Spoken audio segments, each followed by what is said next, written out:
매일 성경 묵상을 돕는 해설 가이드입니다. 안녕하세요. 묵상코치입니다. 함께 읽고 나눌 말씀은 마가복음 1장 1절에서 20절까지 말씀입니다. 오늘부터 묵상 본문은 마가복음입니다. 마가복음은 예수님께서 하나님의 아들이시고 구약이 예언한 메시아라는 것을 복음으로 규정합니다. 이 복음은 예수께서 시작하고 가르치신 복음이요, 또한 동시에 예수님에 대한 복음입니다. 자, 1절부터 보겠습니다. 하나님의 아들 예수 그리스도의 복음의 시작이라.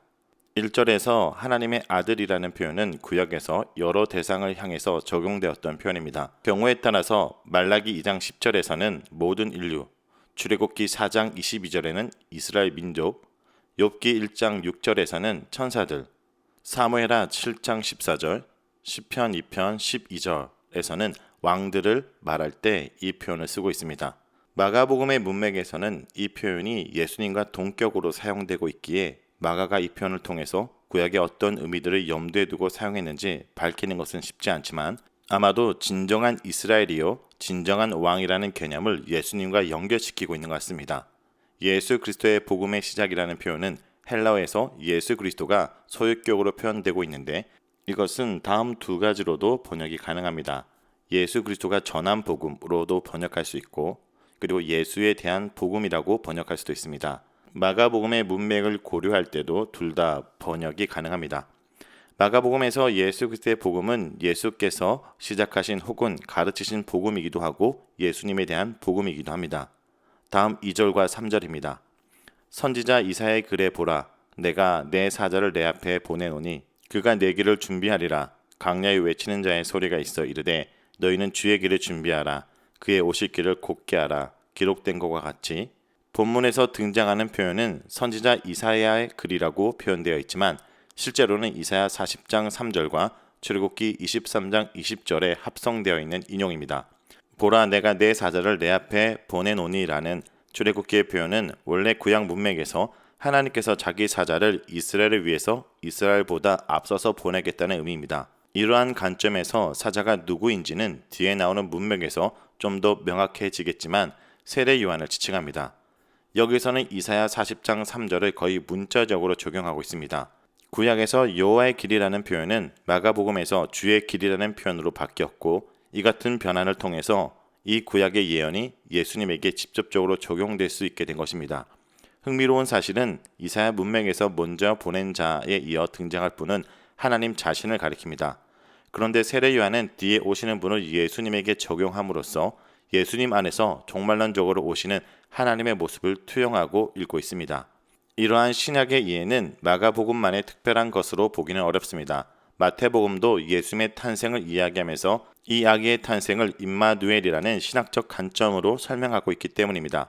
아기 예수님이 태어났는데 그것을 다름 아닌 하나님이 자신의 백성들과 함께 해주는 사건으로 이해하고 있는 것으로 볼 수 있습니다. 4절에서 8절입니다. 세례 요한이 강야에 이르러 제사함을 받게 하는 회개의 세례를 전파하니 온 유대 지방과 예루살렘 사람이 다 나아가 자기 죄를 자복하고 요단강에서 그에게 세례를 받더라.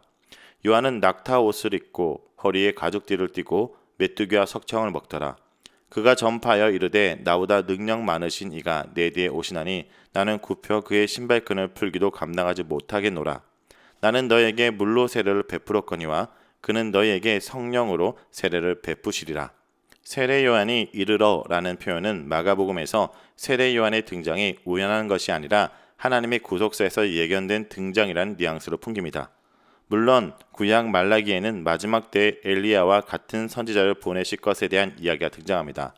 제사함을 받게 하는 회개의 세례라는 번역은 문자적으로 제사함에 이르도록 하는 세례라고 번역할 수 있습니다.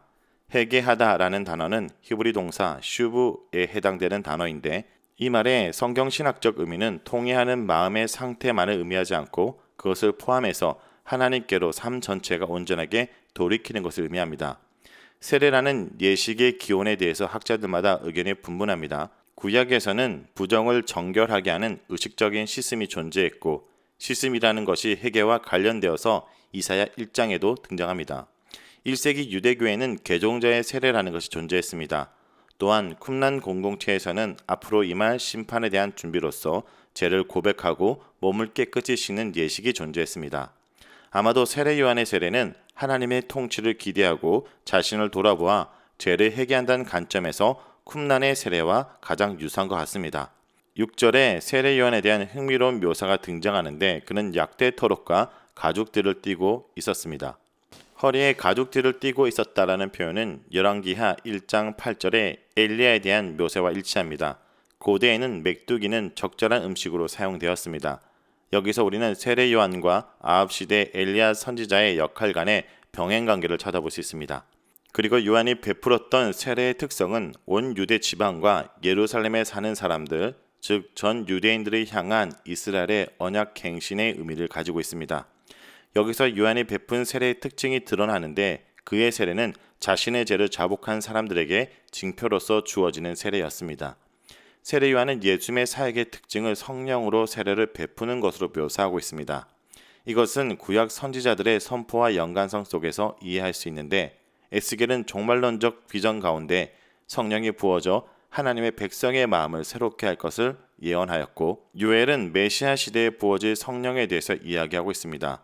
또한 이사야 36장에서 강야의 하나님의 백성을 인도하고 참 안식을 주시는 분으로 성령을 제시하고 있습니다. 마가에 있어서 예수님은 이러한 구약의 예언을 성취하는 자로 제시하고 있는 것입니다. 9절에서 11절은 예수님께서 세례를 받으시는 이야기입니다. 그때 예수께서 갈릴리 나사렛으로부터 와서 요단강에서 요한에게 세례를 받으시고 곧 물에서 올라오실새 하늘이 갈라짐과 성령이 비둘기같이 자기에게 내려오심을 보시더니 하늘로부터 소리가 나기를 너는 내 사랑하는 아들이라 내가 너를 기뻐하노라 하시니라. 예수님이 세례를 받는 장면에서는 세 가지 현상이 나타납니다. 하늘이 갈라지고 성령이 임했고 하늘로부터 하나님의 아들 되심에 대한 확증이 주어졌다는 점입니다. 성령이 임했다는 것은 매우 중요한데 성령의 임함은 마지막 때에 당신의 백성에게 임할 것을 예견되었기 때문입니다. 마가는 1장 1절에서 예수님은 하나님의 아들로 소개하고 있는데 예수님이 세례를 받으시는 장면에서 신적 계시에 의해서 그가 하나님의 아들이심을 소개해주고 있으며 복음서의 마지막 장면에서 예수님을 처형하는 로마군 백부장에 의해서 예수님이 하나님의 아들이심을 다시 한번 확인해 줍니다. 세례 요한의 세례에 모든 이스라엘이 다 나와서 세례를 받지만 마가복음 저자는 예수님만이 진정한 하나님의 아들이심을 보여주려고 한 것 같습니다. 죄인이 아닌 하나님의 아들 예수의 세례는 자신을 죄인인 이스라엘 백성과 동일시하여 그들을 구원하시라는 예수님의 겸손함과 하나님께 대한 순종을 보여주는 사건입니다. 12절에서 13절은 예수님의 시험에 대한 언급입니다. 성령이 곧 예수를 강야로 내몰아 내신지라. 강야에서 40일을 계시면서 사탄에게 시험을 받으시며 들짐승과 함께 계시니 천사들이 수종을 들더라. 예수께서 강야에서 40을 거하셨다는 것은 강야의 첫 이스라엘을 연상시킵니다. 이 모습 속에서 예수님은 마치 이사야가 이야기하고 있는 것처럼 새로운 창조의 세계에서 피조 세계와 평화로운 공존을 이루시는 분으로 묘사됩니다. 예수님이 시험을 받는 것에 대한 마가의 묘사는 마태나 누가에 비해 훨씬 간략합니다. 예수님께서 40일 강야에서 계신 사건을 통해서 마가복음 저자는 이스라엘의 강야 경험과의 대비 속에서 이 사건을 읽고 있는 것 같습니다. 40일이라는 숫자는 구약 성경으로부터 여러 가지 상황들과 연관되어 있습니다. 이 중 가장 유력한 것은 이스라엘 민족의 강야 경험인데 마치 이스라엘이 강야에서 시험을 받았던 것처럼 하나님의 아들이신 예수께서 백성들과 마찬가지로 강야에서 시험을 받고 있습니다. 마가복음이 묘사한 표현들 가운데 주목할 것은 예수께서 강야에서 들짐승들과 함께 거하셨다는 표현입니다. 이것은 이사야 11장과 65장을 반영하고 있는 것 같습니다. 선지자 이사야는 하나님의 종말론적 통치의 회복이라는 그림을 새로운 창조라는 틀로 그려주고 있습니다. 하나님이 회복하실 하나님의 통치의 회복이란 다름이 아닌 에덴과 같은 모습이라는 것입니다. 이사야의 본문에서는 하나님이 회복하실 종말론적 통치의 모습이 사람과 짐승들 사이에 그리고 짐승과 짐승 사이에 평화로운 공존이라는 이미지로 그려져 있는데 마가복음은 이 단락에서 강야에서 들짐승과 함께 평화롭게 공존하고 있는 예수님의 모습을 보여줍니다. 마가복음이 이러한 묘사를 통해서 예수님께서 구약이 예견한 하나님의 통치를 이 땅에 가져오는 분이라는 것을 은근히 드러내고 있는 것입니다. 14절에서 15절입니다. 요한이 잡힌 후 예수께서 갈릴리에 오셔서 하나님의 복음을 전파하여 이르시되 때가 찼고 하나님 나라가 가까이 왔으니 회개하고 복음을 믿으라 하시더라. 마가가 예수님이 갈릴리에서 하나님의 복음을 선포하시는 시점이 요한이 옥에 넘겨준 후라고 언급한 것은 예수님도 자신을 앞서왔던 세례 요한과 같은 운명에 처해질 것을 암시하는 역할을 하고 있습니다. 마가는 예수께서 갈릴리에 오셔서 하나님의 복음을 선포하는 것으로 묘사하는데 여기서 하나님의 복음이라는 표현은 15절에서 등장하는 예수님의 선포의 관점에서 이해했을 때 하나님 나라 복음으로 이해할 수 있습니다. 때가 찼고라는 표현에서 마가가 사용한 때라는 단어는 크로로스가 아니라 카이로스입니다. 크로로스는 일반적인 시간을 의미하는 것이라면 카이로스는 하나님이 정하는 구체적인 때를 의미합니다. 하나님이 정하신 구체적인 시기가 도래했다는 것입니다. 즉 하나님이 정하신 하나님의 종말론적 통치가 도래할 성취의 시기가 왔다라는 것을 의미합니다. 마가복음은 하나님 나라가 가까이 왔다는 표현에서 예수님의 인격과 사역을 통해서 이 땅에 이미 임한 하나님의 나라의 종말론적 통치를 언급하면서도 동시에 예수님의 인격과 사역을 통해서 그리고 그를 이은 제자들의 사역을 통해서 최종적인 성취를 향해서 나아가고 있는 하나님 나라를 그려주고 있습니다. 16절에서 20절은 하나님 나라와 내 제자를 부르시는 사건입니다. 갈릴리 해변으로 지나가시다가 시몬과 그 형제 안드레가 바다에 금을 던지는 것을 보시니 그들은 어부라. 예수께서 이르시되 나를 따라오라. 내가 너희로 사람을 낚는 어부가 되게 하리라 하시니 곧 그물을 버려두고 따르니라.